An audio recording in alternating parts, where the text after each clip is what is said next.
Olá, meus caros alunos. Na última aula a gente falou sobre o coração, a parte 1, né? Já tínhamos comentado sobre as generalidades do sistema cardiovascular e já estou colocado todas essas partes que vocês estão revendo aqui, só que agora a gente está fazendo mais os detalhes. O que nós vimos na aula do coração? Nós vimos que o coração é um órgão com 4 cavidades, estão vendo aqui, ó, uma cavidade superior, outra também superior e mais 2 inferiores, uma inferior, outra inferior. Nós vamos chamar de átrios e de ventrículos. Nos átrios chegam sangue por vasos sanguíneos do tipo veia. Então aqui, ó, as veias trazendo sangue para a parte, para o compartimento superior. Passa para o compartimento inferior, o sangue passa para os ventrículos e saem pelas artérias. Então aqui tem uma artéria, aqui vai ter outra artéria. Todas essas artérias vão ter nomes, assim como todos os compartimentos cardíacos. Então o sangue está aqui, ó, de cima para baixo no meu esquema. Vocês viram na imagem que este para baixo não existe, né? Esse vaso sanguíneo, na verdade, ele também sobe. Para evitar que o sangue tenha um refluxo, isso é, volte da parte de baixo para a parte de cima, existe do lado esquerdo uma válvula com 3 perninhas, né? 2 perninhas, a mitral, e do lado esquerdo com 3 perninhas. Então está aqui, ó, fechado. Comunicação entre a parte superior e inferior, mas não existe entre o lado direito e esquerdo.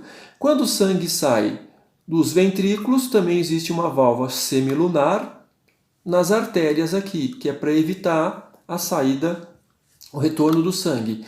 Então veja lá, o sangue pelo lado direito chega de todo o corpo pelas veias cava, passa pelo átrio direito, ventrículo direito e sai pela artéria pulmonar. Depois ele volta pelo lado esquerdo pelas veias pulmonares, entra no átrio direito, passa no átrio esquerdo, ventrículo esquerdo e sai pela aorta. Está aqui o esqueminha, então, da aula. Aqui eu vou colocar umas setinhas para mostrar que o fluxo de sangue tem que ser sempre esse daí, ó. Do corpo pelas veias cavas, voltando, dos pulmões pelas veias pulmonares, e ele sai para onde? Ele sai para os pulmões, e quando também está saindo, sai pelo vaso sanguíneo principal do nosso corpo, que leva sangue para todo o corpo, a aorta. A aorta, para manter a distribuição de sangue, ela exige uma certa pressão, chamada de pressão arterial sistêmica. A pressão arterial sistêmica, a gente viu que é de 120 por 80 para menos numa pessoa saudável. Para o coração fazer isso, ele precisa contrair o seu músculo numa frequência cardíaca, se for descansando, relaxado aí, numa pessoa adulta, de mais ou menos 70. Como o coração ele é um músculo, e nós só desenhamos aqui nessa parte amarelinha o tecido que entra em contato com o sangue, vamos esquematizar agora aqui em vermelho um músculo cardíaco, tá? Então em amarelo vai ser aquela camada interna chamada de endocárdio, e em vermelhinho está aqui o miocárdio. O miocárdio está representado em camadas finas nos átrios, porque a intenção é jogar o sangue para os ventrículos. Esse ventrículo já tem uma massa muscular maior, porque ele tem que jogar sangue para as artérias pulmonares. E do lado esquerdo já muda. A massa muscular do lado esquerdo é bem mais volumosa. Por quê? Porque para chegar a esta pressão de 120 por 80 para mais, principalmente em atividade física, e para todo o corpo, eu preciso ter uma musculatura muito volumosa desse lado, o que justifica a inclinação do coração lá para o seu lado esquerdo, tá? O coração contrai, o sangue sai, aqui é fácil, está perto das artérias pulmonares. Aqui não, que é difícil, que tem que mandar para todo o corpo, tá?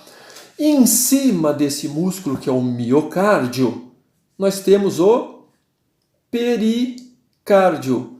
Peri, que significa por fora, ele reveste todo o coração como um saco fibroceroso, mas em uma dupla camada, isso é, são 2 películas. E entre estas 2 películas existe um espaço virtual.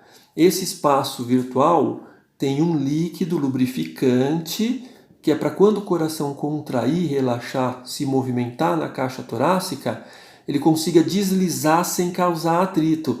Então, o coração é descolado, esses dois tecidos, eles são separados e lubrificados. Está aqui, vamos registrar, né, a presença de líquido. Se um dia aparecer aí um exame de líquido pericárdico ou intrapericárdico, você já sabe, né, para verificar contaminação ou coisa assim. Tá? Agora, existe uma outra coisa que a gente precisou discutir também na primeira matéria, que era a condição do coração do feto. Ele também tinha uma diferencinha. O feto tem uma comunicação aqui, ó, entre os átrios. O sangue vai passar do átrio direito para o átrio esquerdo, porque não há necessidade do sangue ir para os pulmões e voltar, uma vez que a criança não tem troca gasosa, ela está dentro de uma bolsa com líquido. Tá? O nome aqui está meio difícil de escrever, mas o nome dessa comunicação se chama forame oval. Tá? Fica registrado aqui que algumas pessoas podem ter o forame oval persistente e às vezes tem que fechar por cirurgia.